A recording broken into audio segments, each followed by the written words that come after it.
Betting app పై సంకల్ప దీక్ష చేపట్టారు శ్రీకాకుళం యువకులు. ఈ బెట్టింగ్ యాప్ల ద్వారా మోసపోతున్న వారిలో అవగాహన కల్పించాలని సంకల్పం చేపట్టారు. 2 తెలుగు రాష్ట్రాల్లో చాలా మంది ఆత్మహత్యలు చేసుకుంటున్నారని, విద్యార్థులు, ఉద్యోగులు, కూలి పనులు చేసుకున్న వారి సైతం బెట్టింగ్ యాప్లతో నష్టపోయి కుటుంబానికి అన్యాయం చేస్తున్నారన్నారు.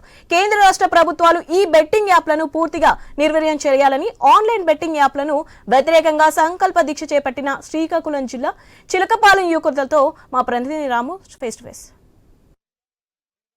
2 తెలుగు రాష్ట్రాల్లో బెట్టింగ్ యాప్లపై పోలీసులు ఉక్కుపాదం మోపుతున్నారు. ఇప్పటికే సినీ ప్రముఖులను, అదేవిధంగా సోషల్ మీడియాకు సంబంధించిన కొంతమంది వ్యక్తులకు నోటీసులు జారీ చేయడం, అంతేకాకుండా విచారణలు కూడా చేపడుతున్నారు. అయితే మొత్తం మీద మనం చూసుకుంటే 2 తెలుగు రాష్ట్రాల్లో ఈ బెట్టింగ్ మాఫియా ఏదైతే అగాధాలతో కారణంగా చాలా మంది ముచ్చవాత కూడా పడుతున్న పరిస్థితి కనిపిస్తుంది. అయితే ఈ నేపథ్యంలో ఈ బెట్టింగ్ యాప్లను అరికట్టాలని 2 తెలుగు రాష్ట్రాల్లో కూడా ప్రజలు కోరుకుంటున్న పరిస్థితి ఉంది. అయితే ముఖ్యంగా చూసుకుంటే ఈ బెట్టింగ్ మాఫియాని పూర్తిగా అరికట్టాలని బెట్టింగ్ వ్యతిరేక సంకల్ప దీక్ష అనేది శ్రీకాకుళం జిల్లా ఏదైతే చిలకపాలెం జంక్షన్ లో భానుజీరావు అనే ఒక సామాజిక కార్యకర్త అయితే ఈ కార్యక్రమాన్ని చేపట్టారు. మనం చూసుకోవచ్చు, బెట్టింగ్ యాప్ల వల్ల ఎవరు కూడా ఎటువంటి నష్టపోకూడదు. బెట్టింగ్ యాప్ల వల్ల ఎన్నో కుటుంబాలు రోడ్డున పడుతున్నవి, అదేవిధంగా ఆత్మహత్యలు కూడా చేసుకుంటున్నారు. ఈ బెట్టింగ్ యాప్లని ఎప్పటికైనా ప్రభుత్వాలు, రాష్ట్ర కేంద్ర ప్రభుత్వాలు అరికట్టాలని దీక్ష అయితే చేపడుతున్నారు. అయితే మనతో పాటు దీక్ష చేపట్టిన భానుజీరావు ఉన్నారు. సార్, చెప్పుకుంటే మనం ఏదైతే గత కొన్ని రోజులుగా బెట్టింగ్ యాప్లపై 2 తెలుగు రాష్ట్రాల్లో కూడా పోలీసులు కూడా భారీ ఎత్తున కేసులు నమోదు చేసిన పరిస్థితి ఉంది. ముఖ్యంగా మీరు దీక్ష చేయడం గల కారణం ఏంటి? దీక్ష అంటే ఈ బెట్టింగ్ నుంచి నష్టపోయినటువంటి అభిమానస్తు, ఆప్తు, బంధువులు చాలా ఎక్కువ మంది ఉన్నారండి. దీని నుంచి సమాజంలో మన వంతు ఈ బెట్టింగ్ వ్యాపారం గురించి సమాజానికి ఏమైనా సందేశం అందించగలమంటే ఈ దీక్ష ద్వారా అందించవచ్చిన ఒక ఆలోచనతో మన శ్రీకాకుళం జిల్లా కలెక్టర్ ఎస్పీ గారికి నేను గత సోమవారం నాడు మాట్లాడానండి. వెంటనే డిఎస్పీ గారికి ఫార్వర్డ్ చేసి డిఎస్పీ గారు నాకు దీక్ష తీసుకోమని పర్మిషన్ ఇచ్చారండి. పర్మిషన్ ఇచ్చింది ఈ దీక్ష ఈ రోజు కొనసాగుతుంది అనమాట. అంటే బెట్టింగ్ యాప్ల వల్ల మీ కుటుంబ సభ్యులు ఎవరైనా డ్యామేజ్ అయ్యారనుకుని దీక్ష చేస్తున్నారా, లేకపోతే సామాజిక స్రోతనే ఇచ్చేస్తున్నారా? మా కుటుంబం కాదండి, మా గ్రామస్తులు చాలా మంది, పక్క గ్రామాల్లో చాలా మంది చనిపోయారండి. చనిపోవడం, పూర్తిగా చదువు సగం ఒగ్గేయడం, రెండోది వ్యాపారం మానేయడం, మూడోది భార్య కూడా విడాకు ఇచ్చేసి బయటకు వెళ్ళిపోయే సందర్భాలు కూడా చాలా దగ్గర ఉన్నాయి.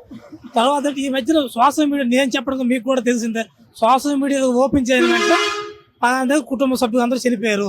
ఎందుకు చనిపోయారు? బెట్టింగ్ వ్యాపారం కూడా చనిపోయారు. 10 అప్పు అయిపోయారు. 10 అయిపోయి పెట్టాడు. ఇదంతా దేనికి? బెట్టింగ్ వ్యాపారం. మొత్తం టోటల్ ఈ దేశ భవిష్యత్తు అంతా సర్వనాశనం చేస్తుంది బెట్టింగ్ వ్యాపారం నుంచి.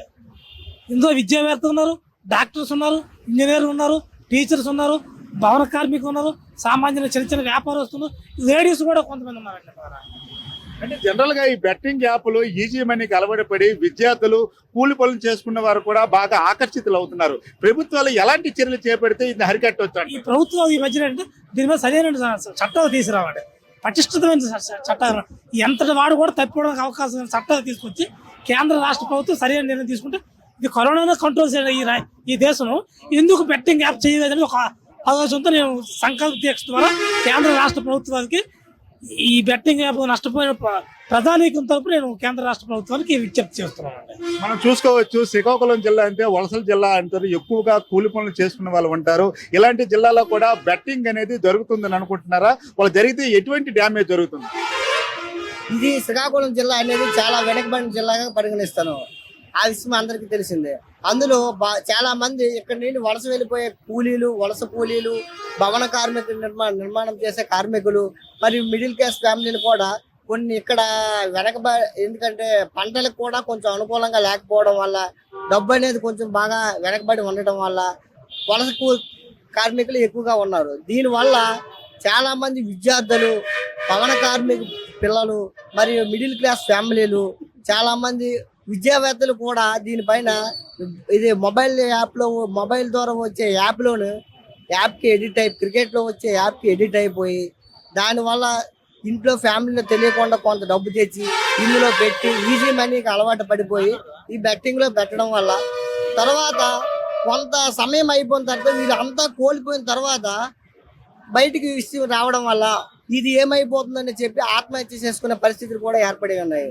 కావున దీనిపైన ఇది సమాజానికి ఒక మంచి మెసేజ్ అనేది వెళ్ళాలని. జనరల్ గా చూసుకుంటే ఇప్పుడు ఐపీఎల్ మ్యాచ్లు అవుతున్నవి, ఎవరైనా బెట్టింగ్ లో పార్టిసిపేట్ చేసే వాళ్ళు ఆన్లైన్ లో డబ్బులు కడుతున్న పరిస్థితి ఉంది. మరి పోలీసులు ఈ ఆన్లైన్ బెట్టింగ్ ని అరికట్టాలంటే ఎలాంటి చర్యలు తీసుకుంటే బాగుంటుందంటారు? పోలీసులు మెయిన్ అనేది ఆన్లైన్ బెట్టింగ్ పైన అరికట్టడం అంటే దానిపైన దృష్టి పెట్టి, ఇప్పుడు మనకు కరోనా వచ్చింది, దానికి మందు లేకపోయినా సరే జనాల్లో ఒక అవేర్నెస్ అనేది తెప్పించారు. అలాగే ఈ బెట్టింగ్ పైన కూడా వాళ్ళు ఏం చేస్తున్నారు, ఆన్లైన్ యాప్ ఎక్కడి నుండి ఆడుతున్నారు, దీనిపైన కూడా ఒక ఉక్కుపాదం మోపి దానిపైన అరికట్టాలని మేము ప్రభుత్వాన్ని, కేంద్ర ప్రభుత్వం, రాష్ట్ర ప్రభుత్వాన్ని కోరుతున్నాం.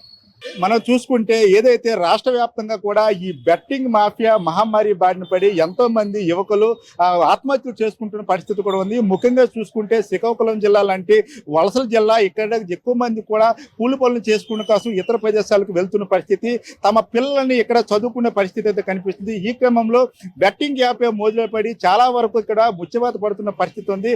అయితే తమ పిల్లలు ఏదైనా సూసైడ్ చేసుకుని చనిపోయిన తర్వాత ఎందుకు చనిపోయారో కూడా చెప్పుకోలేని పరిస్థితుల్లో ఇక్కడ తల్లిదండ్రులు కూడా తీవ్ర ఆవేదన వ్యక్తం చేస్తున్న పరిస్థితి కనిపిస్తుంది. ఏదైనప్పుడు కూడా ఈ సామాజిక కార్యకర్త భానుజీరావు చేస్తున్న ఈ సంకల్ప దీక్ష కోసం ప్రజల నుంచి భారీ స్పందన కూడా వస్తుంది. ఎప్పటికైనా ఏదైతే బెట్టింగ్ మాఫియా బారిన పడకుండా తమ కుటుంబాలను పాడు చేసుకోకుండా ఉండాలని మాత్రం కోరుకుంటున్న పరిస్థితి అయితే కనిపిస్తుంది. What studio.